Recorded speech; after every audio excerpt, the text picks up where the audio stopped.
Good morning, good afternoon, or good evening, ladies and gentlemen, boys and girls, everyone on YouTube, the House of Nerdum, aka Han Sports, where we bring nerds and sports together like one big happy family, and of course all my friends on Facebook.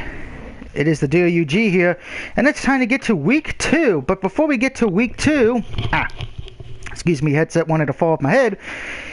We got to go back to week 1, and first thing first, I went 7-9. Not great, but not bad. Kind of like getting a D plus or C minus.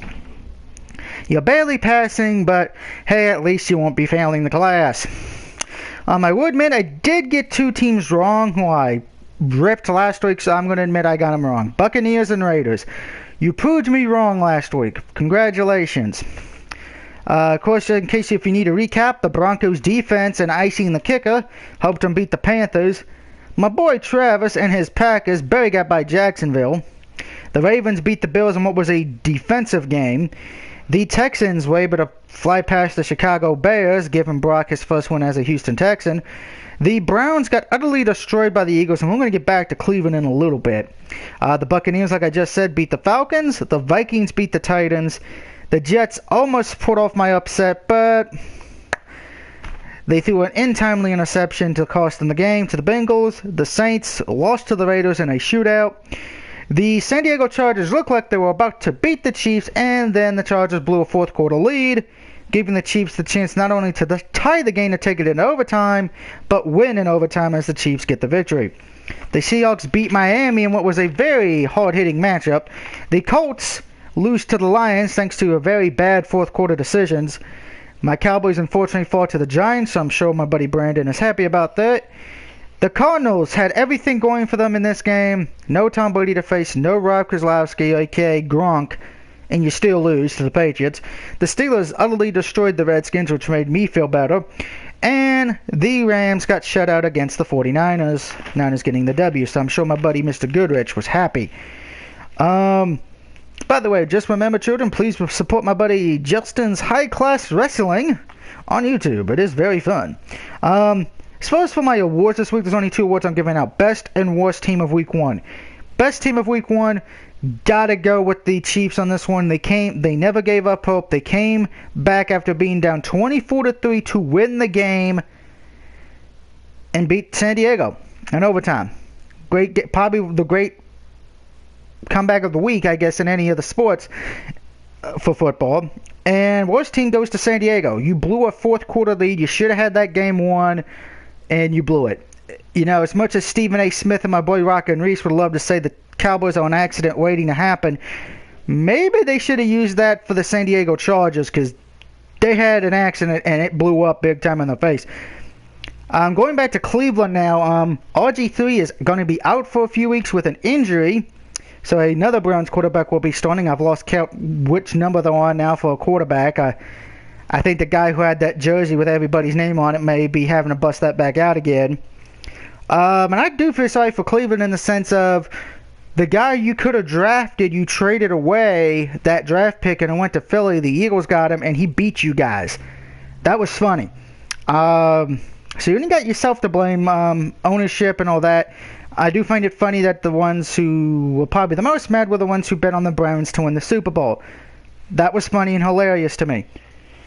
Rocky, be quiet. That's my dog. Sorry about that. Browns are probably in trouble. Now, before we get to the picks, I do want to talk about the Central Michigan game and Oklahoma State. So I know my buddy Andrew, a.k.a. the Ghost of Test, will be wanting my opinion on this. I do agree with the NCAA's ruling of suspending the refs and the replay crew not allowing them to be in a bowl game this year. But I still say you should reverse the decision. Yes, I know you can't because every decision's final. But in that situation, it's a play that should have never happened because the refs got the flag wrong or the interpretation of it. I do feel sorry for Oklahoma State because it knocked them out of the top 25 and probably eliminated any hopes of getting into the playoffs. So it is upsetting for them. Granted, I know why some people say you can't reverse the decision because it'd be unfair to Central Michigan. But like I said, if the play was never supposed to happen, you can reverse it, at least in my opinion. I'm sure other people would disagree. But hey, Opinions are like assholes. Everybody's got one. Alright, now time to get to the Week 2 picks. Please note, some of these were actually a little bit difficult for me, and I will go into those in greater detail. First, we start off Thursday night with the Jets and the Bills. Both are coming off a loss, and both of them need a win right now because the Patriots are dominating that. I know it's late, but Patriots probably will be going 4-0. Jets lost the game by 1 point. Bills kind of got embarrassed by the Ravens. I'm taking the Jets on this one. I think the Jets bounce back. They did look good against Cincinnati. A lot of people who did have Cincinnati thought Cincinnati was going to blow them out of the water, and it was really close than what I think a lot of people will give credit. And I just think the Jets have a better overall offense and defense in this case. This would be the time for the Bills to show something. Will they? I don't know. But I'm taking the Jets to win. Going to the Sunday games. The 49ers travel to North Carolina to take on the Panthers. Now, the 49ers did just get a shutout win against the Rams, but it's the Rams. Even I should have known better than to pick the Rams, but hey, I was going for an upset on Monday night. Panthers defense did play well. The offense kind of had a fizzling out in the near the end of the third, beginning of the fourth quarter. Cam Newton kind of looks like a loopy kid. I'm going to take Carolina on this one. I think they bounce back. I mean, they are the defending NFC champions. I think they will win this game. And this is going to be a test for the 49ers because they're playing a playoff team. They're playing a team who, on all intents and purposes, should win their division again, and in some people's cases, should get back to the playoff Super Bowl with the Panthers.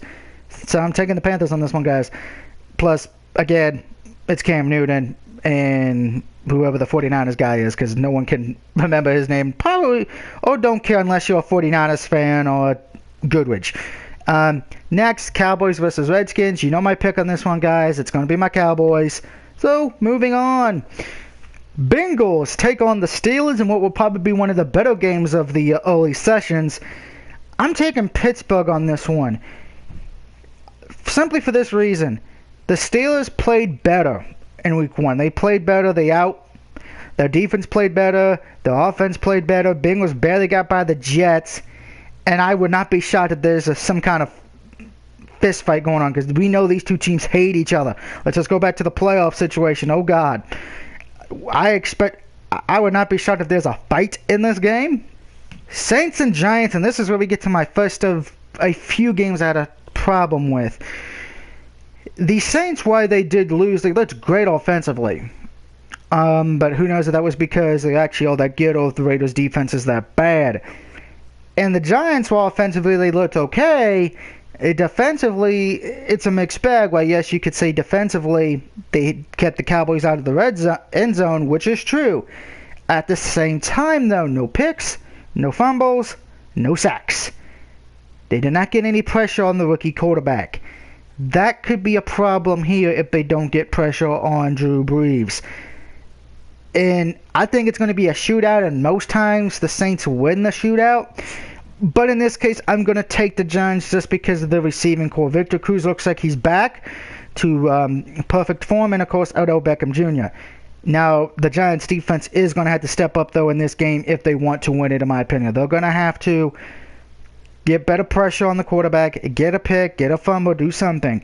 Because if not, they could lose this game. Patriots versus the Dolphins. New England starts the first three games at home. This one and the next two. Dolphins coming off a heartbreaking loss again in Seattle. I'm taking the Patriots on this one, guys. This is when, from here till probably after the Cleveland game when Brady comes back, I'm picking the Patriots. Patriots are just the better team. They only had real one threat with Brady gone, and that was Arizona. With that gone and they won, they should have an easy time of getting to 4-0. So Patriots will win this game. Next, the Chiefs take on the Texans, and this is another hard one for me. Texans did look good. Kansas City came back in that fourth quarter. And I had a hard time picking this one.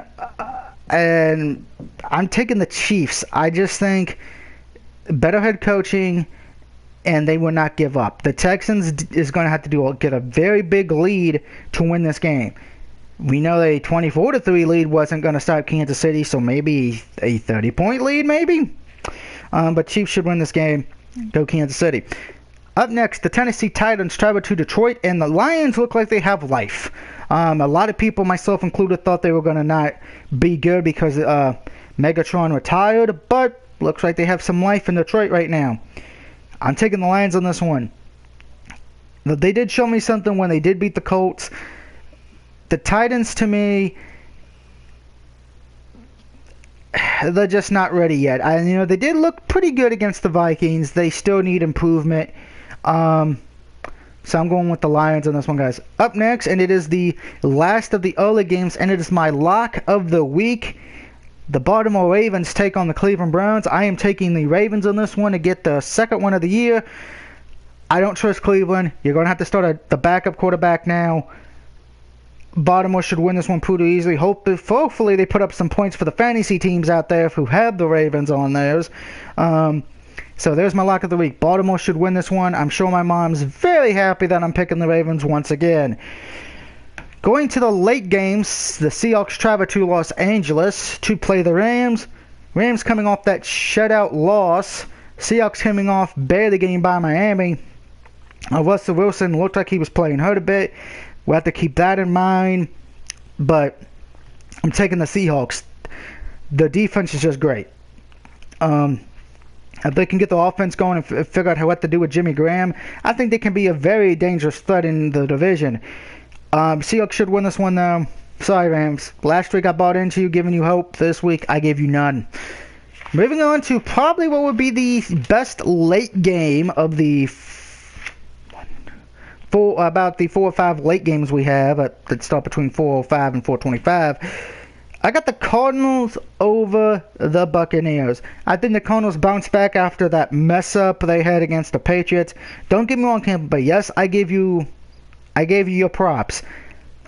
But this is a playoff team we're facing now, and I think the Cardinals get their act together and win this one. Plus, Larry Fitzgerald is still a beast. There's no lie on that. I even think the ones who are Tampa Bay fans would say Larry Fitzgerald is a beast. So yeah, go Cardinals. Hopefully they win me this time. Up next, and it's my upset pick of the week, the Jacksonville Jaguars travel to San Diego.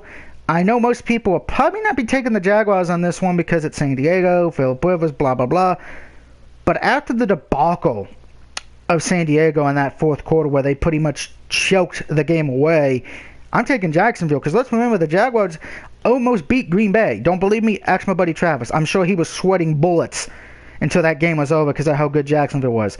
Jacksonville's going to get the first one of the year, and San Diego's going to go to 0-2, and they're going to have to be looking themselves in the mirror to figure out what to do, particularly since the number one receiver is injured.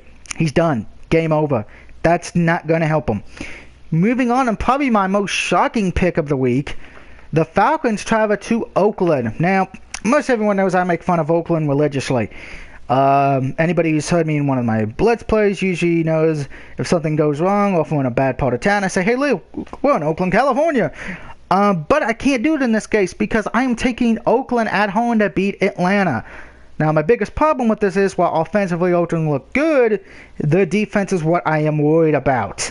Their defense really let Drew Brees do what he does best, and that's shoot up the field.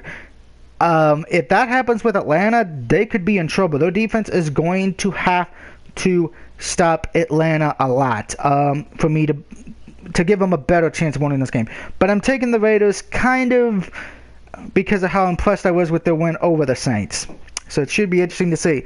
If Raiders do win this game, I think that would be the most shocking thing that they are a team that got to 2-0. Moving on to the last of the early games, it is the Indianapolis Colts taking on the Denver Broncos.